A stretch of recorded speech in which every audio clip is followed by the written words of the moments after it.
Please follow the chat.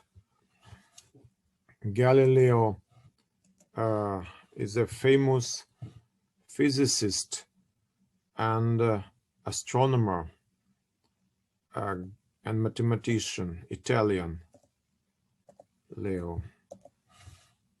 So he was born in little city of Pisa, famous for its falling tower. And at that time, Italy was not a united country. Italy consisted of different states, independent states. Genoa, Venice, Republic of Genoa, Republic of Venice, Duchy of Tuscany, Kingdom of Naples, and church estates or church state governed by the Pope. So all in all, the north of Italy belonged to the Duchy of Savoia, with a capital in Turin, in Torino. So, well, you see, there were also some small duchies, and all in all, about 10 states, independent states. Okay,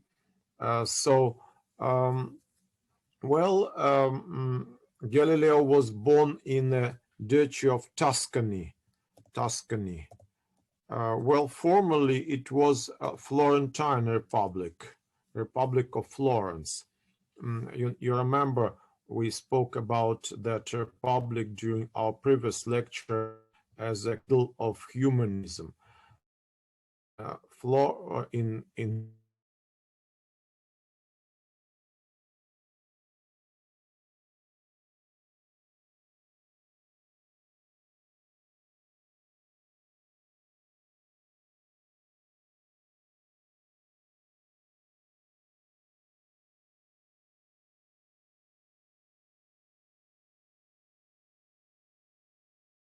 the Lincei. It exists still now, Italian Academy. Okay, so so he was born in Pisa, a small town belonging to the Duchy of Tuscany, but a small town but famous for its university, which existed since the 13th century. In Florence also there was a university, but not so prominent as the University of Pisa. The best professors were teaching in Pisa, not in Florence. So all the inhabitants of Tuscany, if they wanted to receive good education, they had their opportunity to study in the University of Pisa. As many medieval and Renaissance universities, it had many faculties. Of course, a faculty of theology, faculty of arts, a faculty of medicine, maybe also, I think, in the faculty of law. So Galileo started with the faculty of medicine. So he was attending the lectures for 3 years, but their education was to be paid for, and his father had no money, so he had to stop the education. That's why he didn't become doctor of medicine. Okay, well, maybe it's good because he became a great astronomer and a great mathematician and a great physicist. Well, if he became a doctor and would be a physician, with a big practice, so he perhaps wouldn't have time for his studies in natural sciences, in physics, in mathematics, and in astronomy. Well, so due to this unhappy accident, he couldn't become the master of medicine and then doctor of medicine, but then he found a mecenate, a person who agreed to pay for him. So he returned to this university, but not in quality of a student, but in the quality of a professor of mathematics, Well, it was not mathematics, it was arithmetic and geometry, astronomy and music, the four disciplines of the so-called quadrivium. Quadrivium, I've told you that quadrivium is four liberal arts: arithmetic, arithmetic, geometry, music, and astronomy. Well, for music, Galileo had a special talent because his father was a musician. Vincenzo Galilei, the father of Galileo Galilei,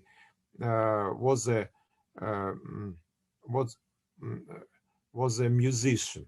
So and then astronomy. Well, with astronomy there was the future of Galileo connected. So astronomy was perhaps the main subject. So he taught all those subjects in Pisa. And well, at that time already this arithmetic, geometry, music, and astronomy began to be known in general as the science of mathematics. So we can say roughly that Galileo was professor of mathematics in the University of Pisa. Okay, so, but it is interesting if we analyze his lecture notes, or conspects for his lectures, some notes which he prepared in Latin, we can see that the education he gave, the lectures he gave, were based on Aristotelian science and on Ptolemaic system. So even there we can find some critical sort of views about Copernican system. So in the beginning, Galileo was not a Copernican. He developed his this positive view to Copernican system little by little. So he underwent a certain conversion, you see. So he started as an adherent of the Ptolemaic system, geocentric system of the world, and little by little he became he changed the sides and started to favor the Copernican system. Well, we don't know exactly at what year and what was the cause that changed Galileo's opinion on Copernicus, but while he was in Padua, he was already pro-Copernican. So so he started to teach in Pisa in 1989. So he started to teach in Pisa, and in 1692 he moved to another university, to the University of Padua. This university was situated in the Duchy or in the Republic of Venice. Well, the same situation. Venice, a big city, didn't have its university.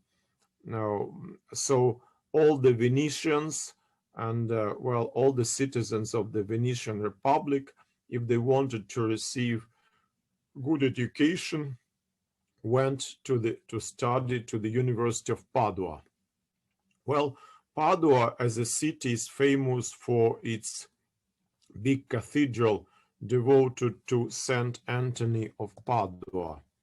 Well, maybe you don't know this Catholic saint, but he's very popular among the Italians of Padua.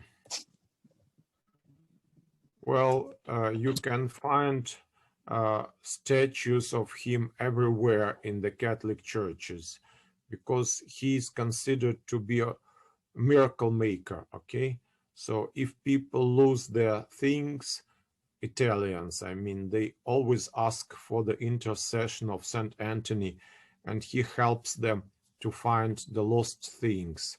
Well, other also, well, like Saint Nicholas in Russia, he is one of the most popular saints in Italy. Okay, so well, but Galileo was not connected with the church. He was connected with the university, and in Padua there is also, you can find a street named after Galileo, Via Galileo, Via Galilei. So you see, so there, even now, Galileo's stay in Padua is remembered. And not without reason, because he stayed there for 18 years, from 1592 till 1610. So what happened in 1610? In 1610, Galileo invented he found telescope which was brought from Holland, and upgraded it, so it gave more high resolution than that was brought from Holland. So he started this telescopic observation of the sky, and already in January 1610 he received 4 important results. Well, first, a rough surface of the moon. Rough surface of the moon. Well, you will see what is interesting about that. Isn't it rough, really? So nothing seems to be a plain truth, not so interesting. But we should consider that according to Aristotelian view, there was a so-called dichotomy.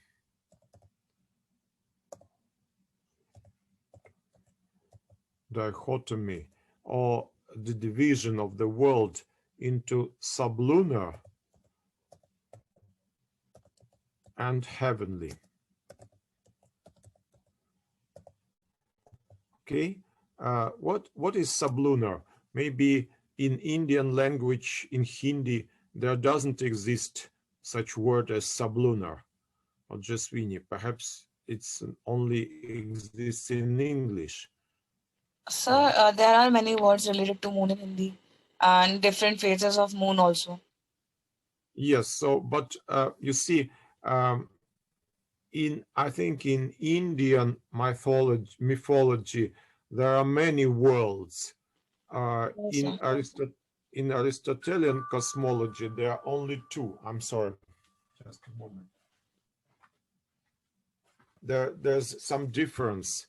Well, in Aristotelian world, the orbit of the moon is the border between 2 worlds: sublunar world, a world of elements, earth, water, air, and fire, and heavenly world, the world of celestial bodies. Okay, so if so sublunar means under the moon. Yes, this is the problem. You see this difference in culture, because Aristotle was not prominent in India, but Aristotle was prominent in Islamic world. So I know from my friends from, say, from Sudan, who know Arabic language, that in Arabic language there is this word which corresponds to sublunar, because Arabic culture was heavily influenced by Aristotle. So I just appeal to my friends or my students who know Arabic language. Maybe they will find an Arabic equivalent of the word sublunar. You see?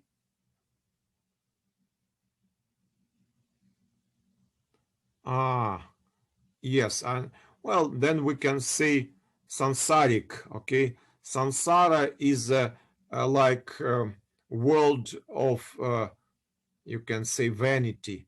So we are just moving along this wheel of samsara. Yes. Yes. So yeah. So this means vanity, and we have this phrase from the Bible: vanity and all is vanity. So means that this is not well, certain degradation of life. Okay. So we have to escape from this vanity somewhere to ascend to a more higher level. But in astronomic terms, it is not that the sublunar world is defective. It has its own perfections, but it is different from the heavenly world. And so moon belongs to the heavenly world. And that's why the surface of the moon can't be rough, because it is composed out of ether, the fifth elements, ether, which is eternal, which is perfect, and there cannot be imagined any roughness of the body made out of ether. So if the surface of the moon is rough and has mountains, as Galileo found by telescope, so this cannot coexist with this hypothesis, that Aristotelian hypothesis that the moon is made out of ether. So Aristotle's view had to be discarded. So Aristotle was no longer valid. Then the observations made by Galileo disproved. I'm sorry, I will just, let's continue. I'm sorry for interruption. So let's continue with the moon. So according to Aristotle, the moon is a perfect body. So there can be no mountains, no valleys. Valley, yes? Yes, you understand valley and mountains. So the surface is uneven. There are valleys, mountains. Even Galileo imagined that there were seas or lakes on the surface of the moon. Well, of course, there's no water there on the moon, as far as we know, but no oceans there. But the telescope of Galileo was not perfect. But well, what he described is that he found the mountains, and he even thought that he could see the shadows which these mountains produce on the surface of the moon. So, well, whatever is true about the shadows and the mountains, but one thing was certain, that Aristotle was wrong, and that the moon isn't composed out of ether. Well, this was the first rough surface of the moon. The second was the Milky Way. Well, the Milky Way, of course, it was known before Galileo. But it was not understood that the Milky Way consists of a great multitude of tiny stars. Okay, so why was it called the Milky Way, our galaxy? And what is why the word galaxy is related to the Milky Way? In which sense? Well, there is a Greek word gala, which means milk. Milk. And the genitive case, because in Greek language we have cases. So the genitive case of gala is galactos. Okay, so something is added when you start to when you start to decline the word. In oblique cases, there's some consonants are added to the root. So gala is nominative case, galactos is genitive case. Well, I think in Hindi you also have cases, or in Sanskrit, ojaswini. Yes, sir. Yes, okay. In Sanskrit, I think yes, because all our Indo-European languages come from Sanskrit, I think, somehow. So, well, I'm not sure that in Vietnamese language there are cases, or certainly there are no cases in English language. So perhaps it's difficult to get this like idea of the oblique case. And especially it's difficult to understand that in the oblique case, on the genitive case, something is added, some consonants are added. But that's the way it is in the Greek language. So from this galactos, we can make Russian word galactica and English word galaxy. So galaxy and Milky Way are just meaning the same, only one in Greek, another in English. The same with Russian. In Russian, we say Mlечный путь. Okay, so mleko is the Old Slavonic for молоко. Well, perhaps you are living in Russia for many years, so perhaps you know what is молоко or ojaswini. Yes, milk. Milk, yes, молоко, yes. So we say Mlечный путь, which mleko is Old Slavonic for молоко, you see? Because our Russian language also underwent some changes. Like Sanskrit is not Hindi, maybe Old Hindi is not modern Hindi. So all languages evolve in some way, yes? So Russian language also evolves. Well, so this is the Milky Way. And before, nobody understood why it's looked like a nebula, why it has this whiteness, okay? So this whiteness was not properly understood until Galileo managed to get this information that this whiteness is illusory, that in reality it is produced by a great multitude of tiny stars. Well, there were two ways to explain these differences in the sizes of the stars. Well, you can say that the creator or God has created them, the stars different in size. Say some stars were little and some stars are large. Well, like there are tiny animals like mice, and there are large animals like lions, okay? So we can, of course, go this way, yes? But of course we can go another way, and this was the way which followed Descartes and Newton later and the whole modern science, that these tiny stars are not tiny, but they are tiny only relatively because they are far away from us.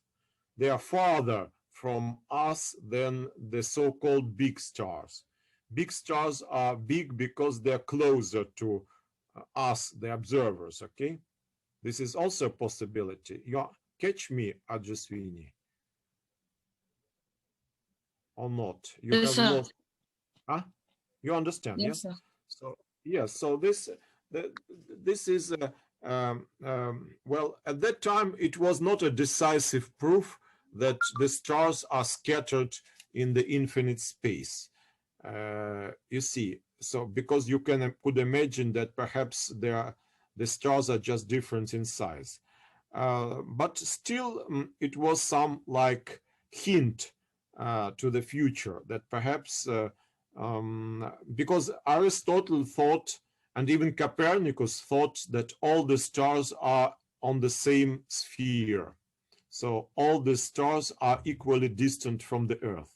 Well, so here we can have a first sort of hint that perhaps it is not so. The third discovery made by Galileo were 4 satellites of Jupiter. 4, I will write in 4 satellites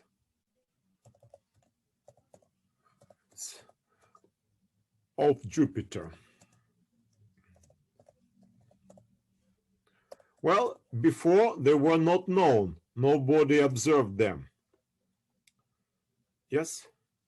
So, because Galileo has seen them, was the first man to see these new stars, so he had the the possibility of giving them a name. Well, he could have given them names by which they are known now, Io, Ganymede, and you know, and like that. But he called them not just by some Greek names of some Greek gods or goddesses, but he called them Medicean stars. Medicean. Medicean, sorry. Medicean stars. Well, in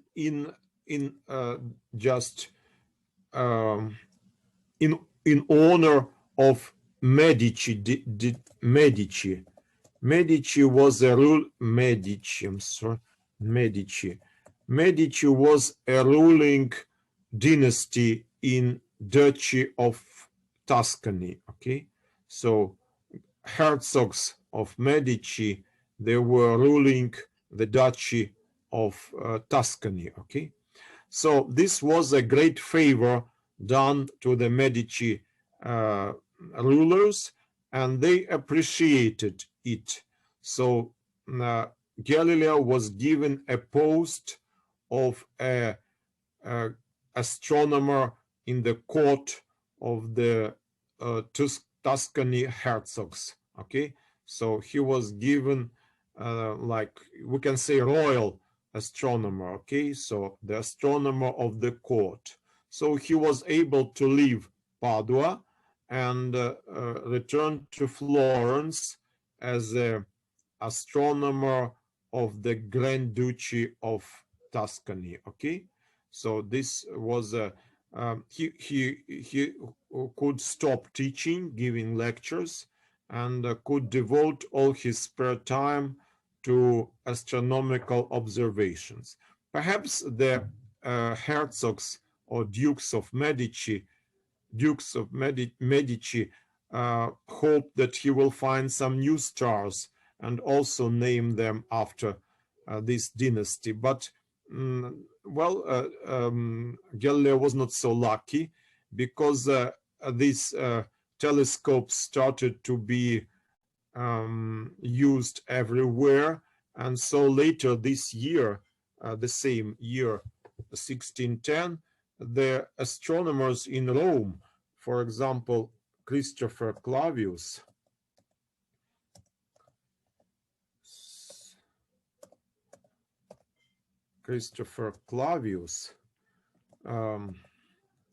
also an important Italian astronomer, repeated these observations made by Galileo, and he just wrote Galileo a letter, or Galileo wrote him a letter. So they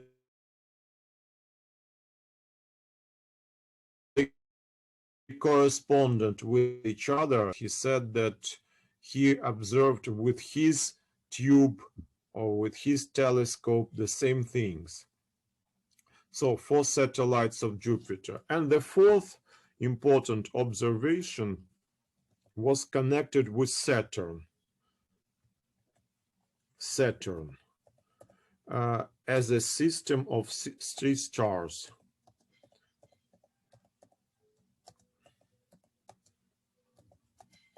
Well, you will say this is not true. Saturn has a ring, but well, the quality of those observations did not permit Galileo to find the ring of Saturn. He only saw, well, it seemed to him that Saturn is like a system of 3 stars. One big star is Saturn itself, and 2 small stars on its side. Well, later Huygens, a Dutch astronomer and mechanic, managed to improve the telescope, and he was the first to observe the ring of Saturn and call it so. Okay, so it was not Galileo's, but Galileo noticed something, that something with Saturn is not so is not well, something is happening there. So well, he thought that perhaps there were 2 little stars connected with Saturn. Well, this was also curious and deserved attention. So discoveries were made in 1 month. So what did Galileo decide? What did he decide to do? He decided to write a book in Latin, which he called Starry Messenger. Well, I'll give you in English translation. In Latin, it was called Sidereus Nuncius. Well, if you need Latin, well, why Latin is important sometimes? Because if you want to find an article in a scholarly book, maybe 2 or 3 words from Latin will help you a lot. Sidereus Nuncius. Well, Nuncius also is a messenger and also an ambassador, a person who announces, okay? You know, to announce. To announce is to bring the news, okay?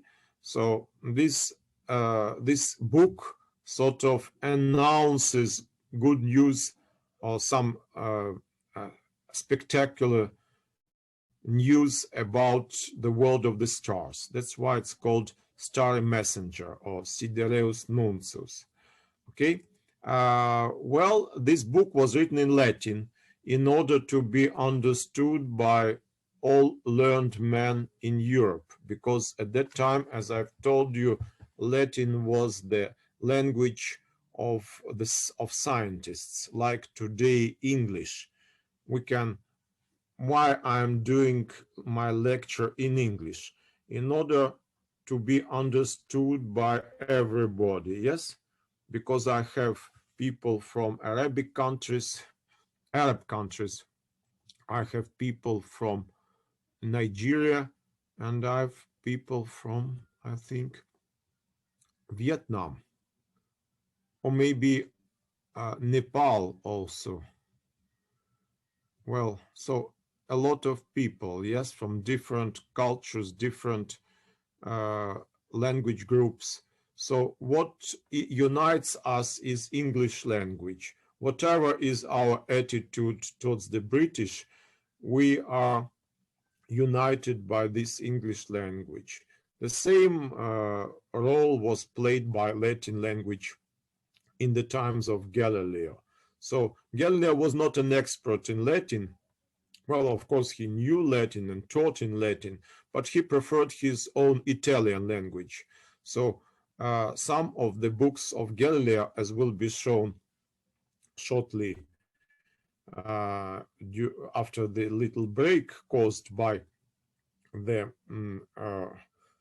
how to say, the change of the Zoom, yes, ojaswini. So we'll end this conference, yes, about other works of Galileo, and they were mostly written in Italian. So Italian, why did because it was easier, it seems, for Galileo to express himself in his native Italian language. But here is the question of the priority. He wanted to establish his priority in these discoveries. He understood their importance, and he wanted the whole Europe to know that it was he who found these 4 satellites of Jupiter, he who found the new stars in Milky Way, and he who found the roughness of the surface of the moon and the fine structure of Saturn. So it was very important for Galileo to establish his like priority, or how can I say, in first place, you see. Okay, now we'll after the break we'll speak about the sunspots, also very important discovery, and the phases of Venus. Also 2 important discoveries were made a little bit later. So, but they also remain like milestones in the history of astronomy. Well, now we'll make a short break, okay? I wanted to tell you about the discovery of the phases of Venus. Well, it followed a little bit later, the same year, the year 1610.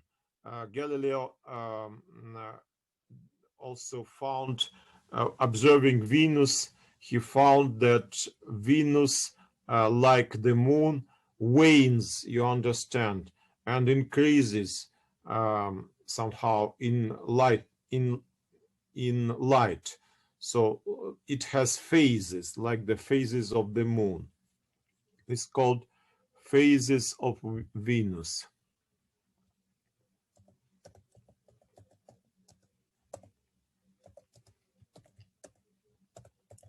Well, and another discovery were the sunspots. Well, sunspots. You know, it's Galileo was lucky to observe them, because these sunspots do not happen every year.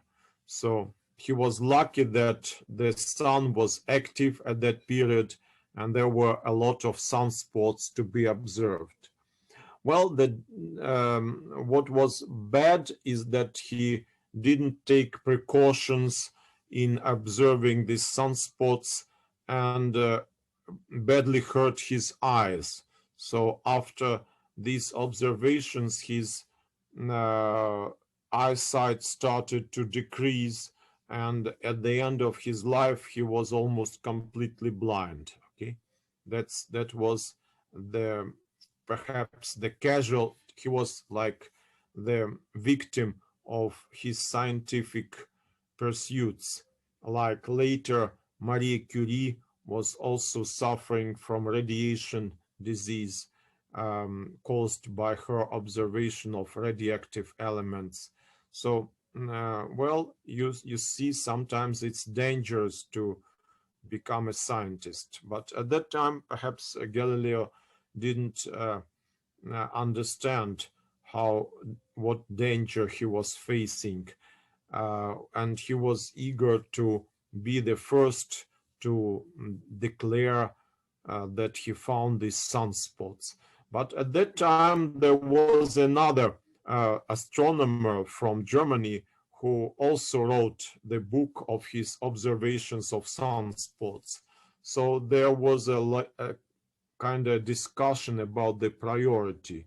Who was the first, Galileo or that other German physicist whose surname was Scheiner? Well, you can find about him some information. If you take Scheiner and then Sunspots, you will find. Also, you can see the article about sunspots, and there will be also described this controversy about the priority. So these three letters about sunspots were published in 1613 in Italian. So this was another contribution of Galileo to astronomy. Well, it seems curious, but these observations led Galileo to believe that Copernican system was right after all. So, he started to,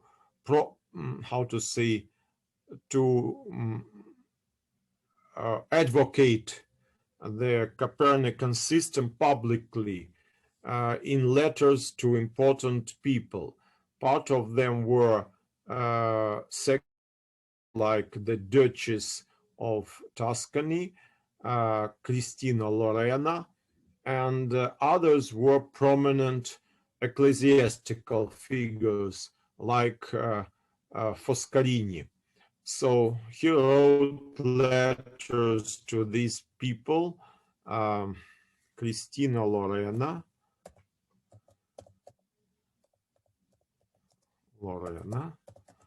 and Foscarini. Okay, so and in these letters he advocated the Copernican system, and he called also to metaphorical explanations of some passages from the Bible which spoke about the motion of the sun. For example, this is Psalm number 18. Well, it is part of the Bible. Cynthia, do you know the Christian Bible? Or, well, I think people from Nigeria, they know everything about that, yes? Are there any people from Nigeria listening to me now? Prof. Yes, okay. So you are named Ezekiel in honor of a Jewish prophet, Yes, sir. yes?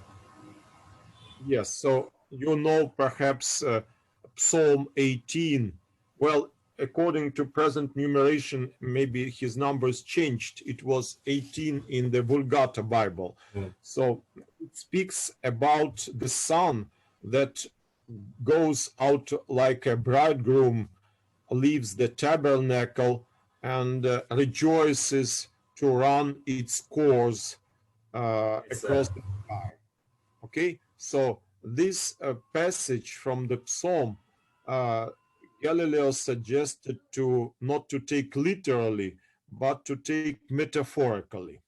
So, okay, this was theology, and Galileo was not a professor of theology. He didn't have a diploma or master degree or doctor degree in theology.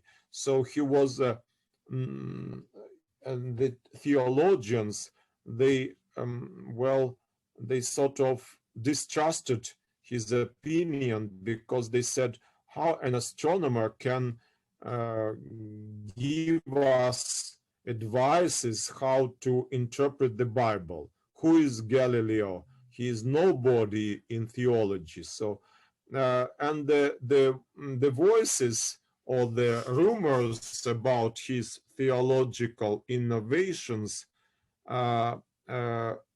just reached Rome, and the important prelate or cardinal Robert Bellarmine, I can say.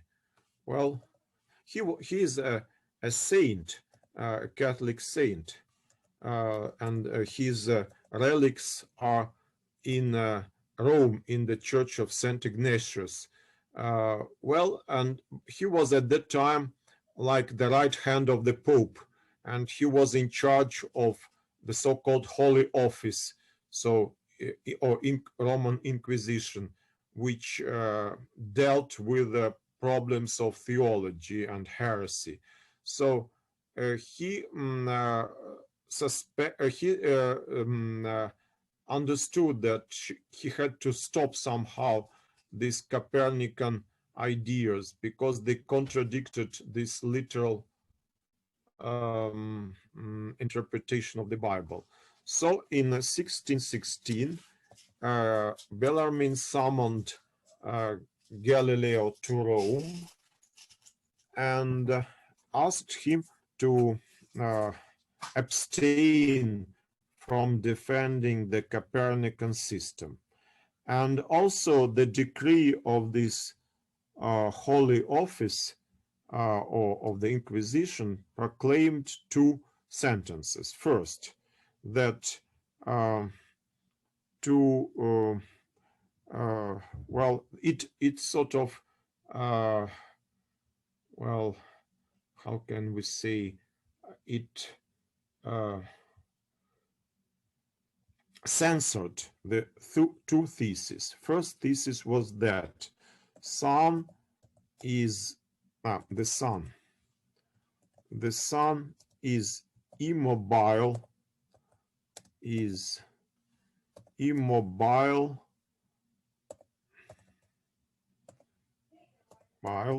and in the center and situated in the center of the earth, in the center of the world.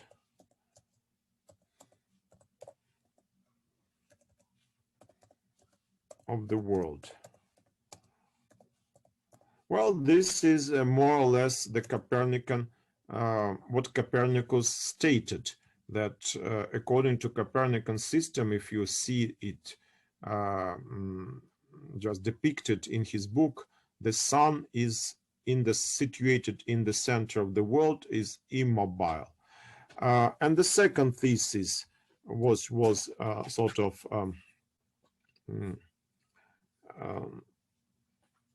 censored, that the earth moves around its axis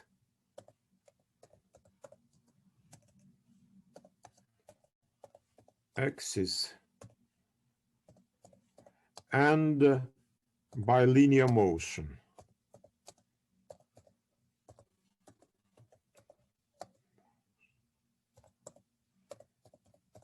Well, the first thesis was proclaimed to be heretical.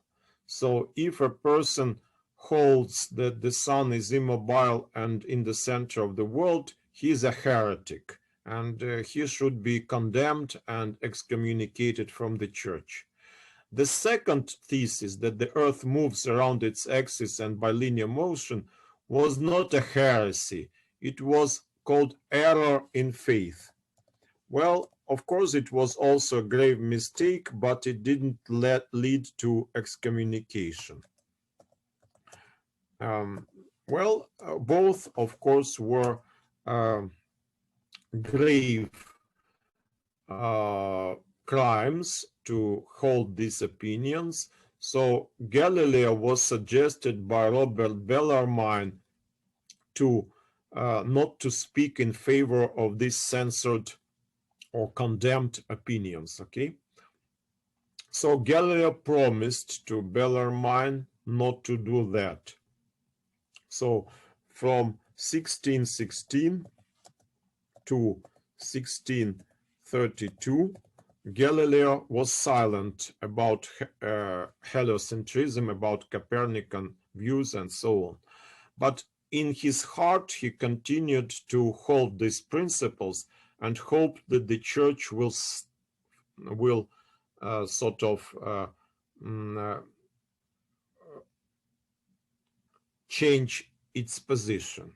Okay, so well, his hopes seemed to come true, because in 1621 Bellarmine died, and at that time a new pope ascended on the papal throne. It was Urban VIII, a friend of Galileo, Urban the Eighth. He was a friend of Galileo, and Galileo, while in Rome, asked for an audience with this Pope and started to speak with him about his plans to publish a new book on which he wanted to call Dialogues on the Tides. Tides, you understand? Tides. Well, why was it so? Because Galileo thought that the tides are the proof of the motion of the Earth, which is perhaps not so exactly, but Galileo imagined that it was a final proof of the in favor of the Copernican system or in favor of the Earth moving around its axis and around the sun. Well, Urban VIII was not against the publication of such dialogue, and he even suggested a new title for those dialogues. He said, well, the tides are not so important. Maybe you will call your dialogue the dialogue about two world systems, Copernican and Ptolemaic. So, well, if the Pope himself gave him such a suggestion, so Galileo was exhilarated, was very glad, and immediately started working on this dialogue, which he, according to the wishes of the Pope, decided to name the dialogues about two world systems. Well, he prepared the text in Italian language and published it in Florence. Because his position in Florence was very influential, he was the court astronomer, so the Grand Inquisitor of Florence, well, looked also benignly and, how to say, licensed or gave his approbation to the publication of this dialogue in Florence. So it was eventually published in Florence in 1632. With the, how to say, with the consent of the ecclesiastical censorship. So the Inquisitor had nothing against it, and the bishop, the local bishop, gave his imprimatur, or his positive decision to publish it. Imprimatur. Imprimatur is usually what is given to the books that it's a sign that they do not contradict the Catholic faith. Imprimatur in Latin means it is to be published, sort of, well, like imperative. So let it be published. That's imprimatur in Latin. So it received imprimatur, it's received approbation of the Grand Inquisitor of Florence. So Galileo thought that everything is okay and hoped that the Pope will receive it benignly, okay, with approbation also. But he was mistaken. When this book reached Rome, Pope was greatly surprised and annoyed by its publication, and maybe the people who surrounded the Pope, they told him that this dialogue speaks in favor of Copernican system, which was still proclaimed to be heretical. So it seemed that Galileo advocated heresy. So he was summoned to Rome and proclaimed suspicious that he was a suspect of heresy, or vehemently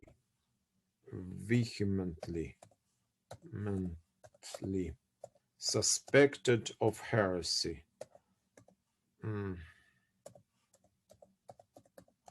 of heresy. You understand vehemently. Maybe I'm pronouncing it not correctly. Who knows English well? Vehemently, maybe. I will just. You are right. Okay, so that's it's okay. So it means greatly suspected of heresy. So he had to abjure, or you understand, abjure or reject the heretical opinion, abjure the Copernican views, Copernican system. For him it was a humiliation, because in secretly he believed that this Copernican system was right. But he had to do that. Either he would be put to prison or even executed. So he had very little choice, we can say. So he had to sort of reject his views openly, and nevertheless, in spite of the fact that he rejected his views, he was still punished for the publication of this dialogue. He was punished by home arrest. So he was sent to his villa and was not allowed to travel to other cities of Italy and to stay in his villa. Well, at that time, Galileo was almost completely blind. So for him, this prospect of traveling throughout in other countries or cities was not very sort of seductive. So he stayed in his villa. He continued working on scientific problems, but not dealing with a heliocentric system. He wrote the dialogue about two new sciences, which was published, the dialogue about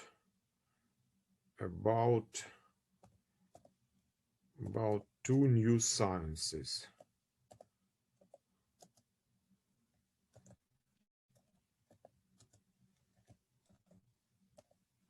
In Italian, and it was published in Holland in Italian, I think in 1638.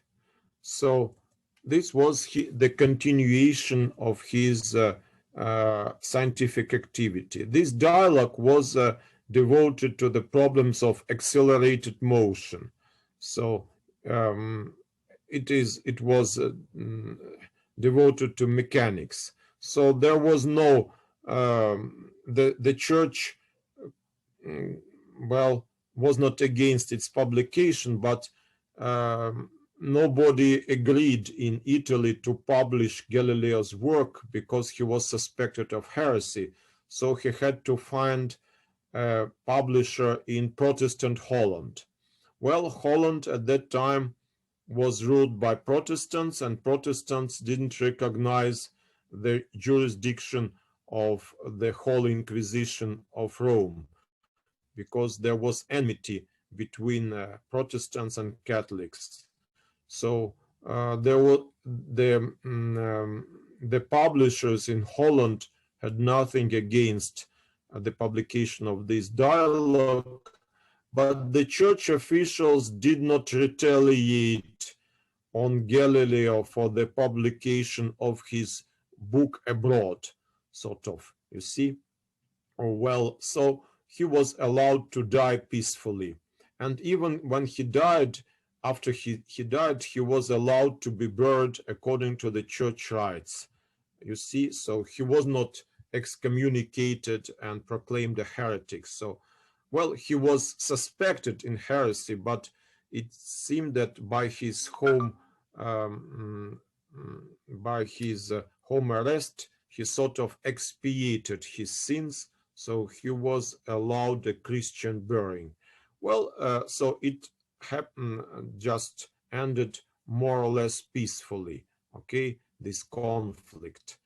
Also, what is important, I think, worth mentioning, that his dialogue about two world systems was translated into Latin. It was written in Italian and published also in Holland in 1635 in Latin. So, well, maybe it was done without the consent of Galileo, who knows. But what is more interesting is that the same Latin edition was published in 1641 in Lyon. Lyon is France. So how can we imagine that in the Catholic country, and France was at that time a Catholic country, how it was possible that a book that was sanctioned in Rome or proclaimed containing some heretical views should be published in a Catholic country. But we should understand that France at that time was a state which has a peculiar situation. French kings had the privilege to be the only censors of all the books published in France. So if you publish a book in France, so it was done by the privilege of the king, okay? So there was a royal censorship. So they didn't recognize the censors of the church censorship. So all was done by and the king had nothing against this publication. So there was a kind of an opposition between the French government, the French king, and the Pope. So the French king used all the opportunities to show to the Pope that he was independent of his judgments. And the Pope was afraid to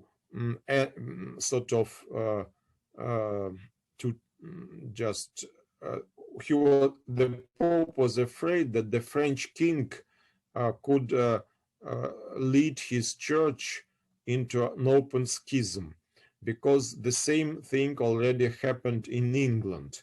So King Henry VIII, he decided to secede from Rome and found his own Anglican church. So what was the Pope afraid of is that the French king would follow the example of the English king and establish the Gallican church independent of Rome. So the Pope preferred to shut his eyes to this publication of Galileo's work in Lyon in Latin translation. Well, Latin translation, well, we can say it is, more, how to say, I don't know. Well, it was done by Protestants, by the way, this Latin translation. So it remains kind of a mystery. The ban on Galileo was not total, sort of. Yes, but so this edition of his work in Lyon, in France, remains kind of a mystery. But I would doubt its existence, but I saw it in Google Books, this edition. It's well known, so it's a reality, okay? So it means that the situation with Galileo's views was not so obvious. Well, I can add that in 1644, a French physicist and philosopher, René Descartes, also advocated, his views not openly Copernican, but he also advocated the views about the motion of the Earth. But what was the difference? René Descartes gave his own view of the cosmology.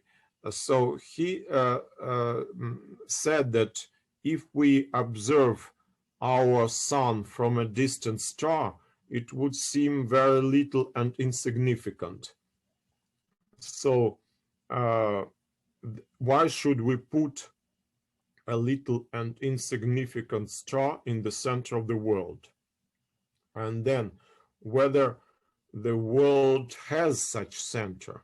So according to René Descartes, there's no such thing as the center of the world. You see? And the world itself is indefinitely large.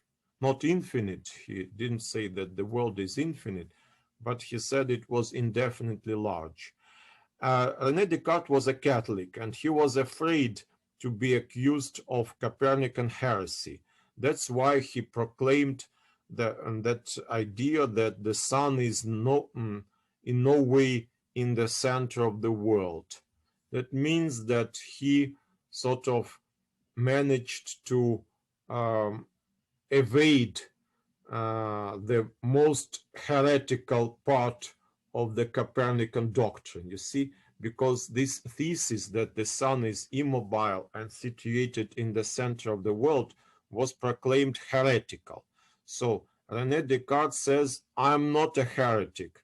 I do not insist that the sun is immobile and situated in the center of the world, because for me, there is no center of the world as such, and the sun is like all the stars.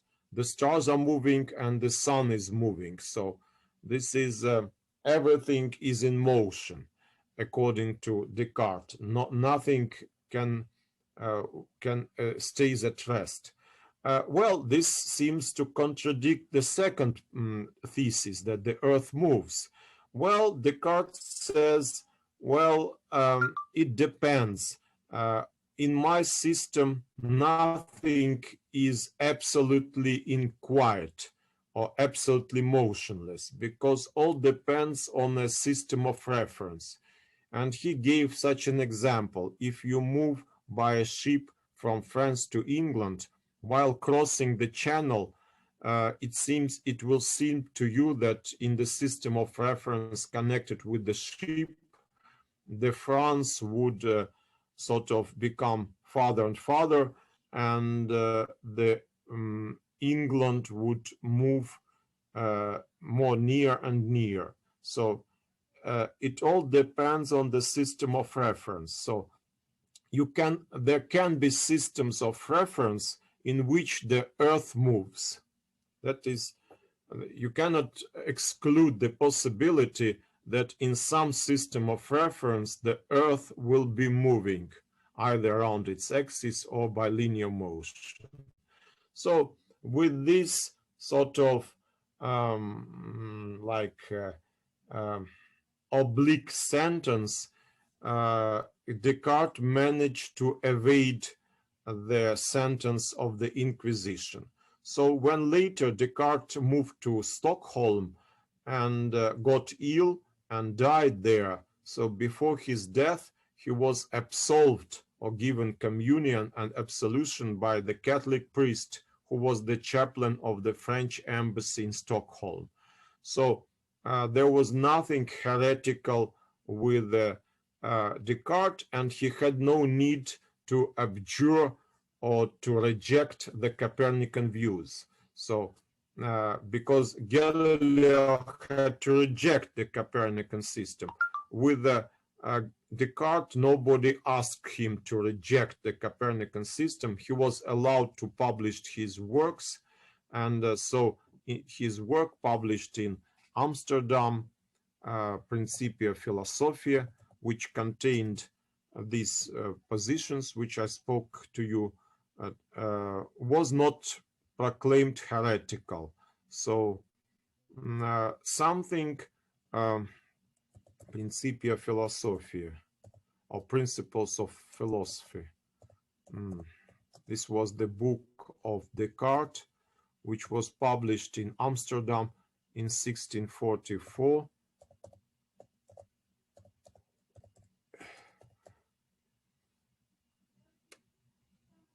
Yes, so Amsterdam, yes. And so this book was not immediately sanctioned by the church.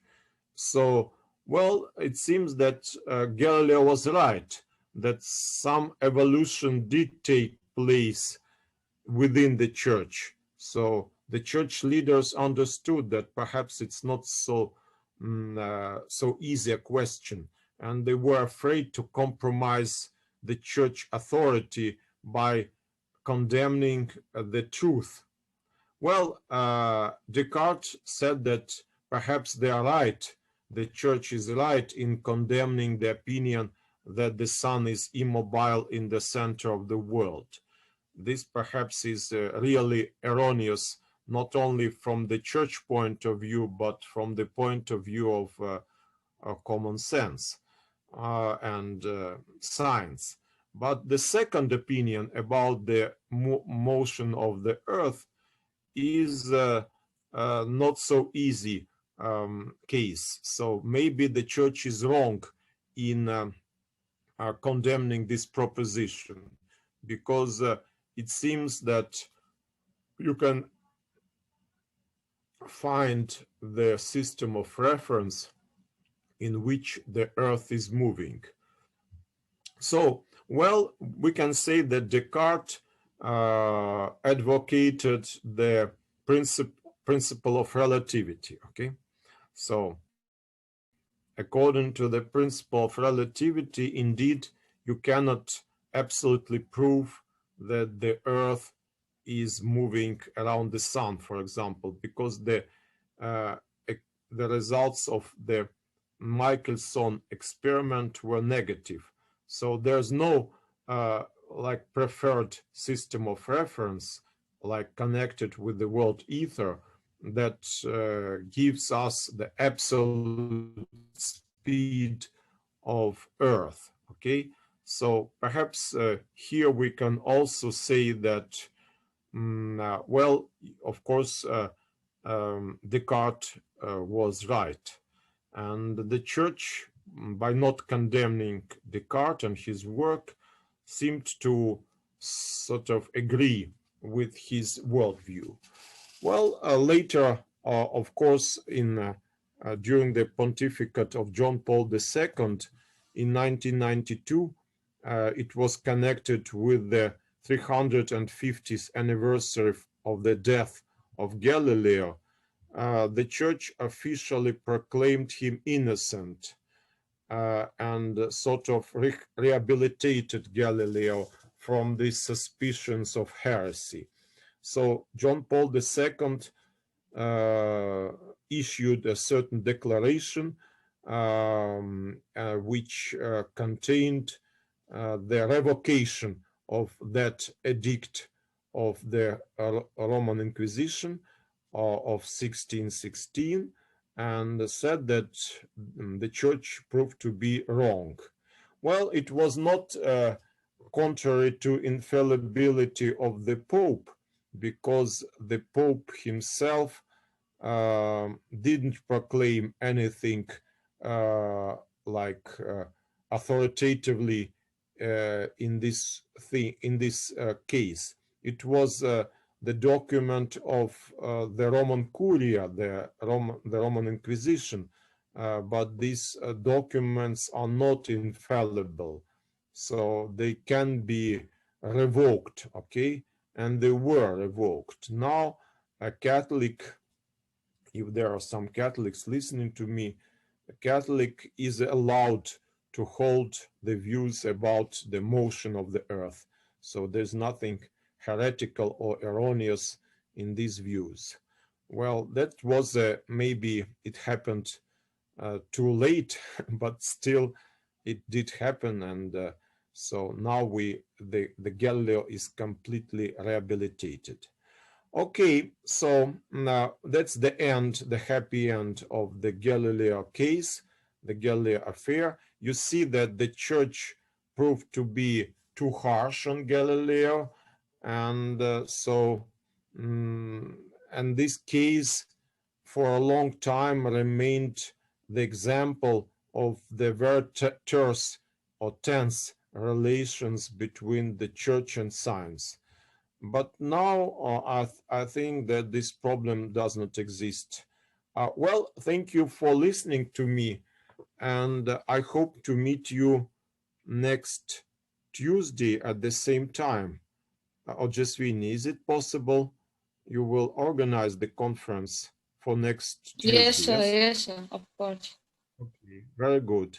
And now I wish everybody good night, good evening, the rest of the evening, just to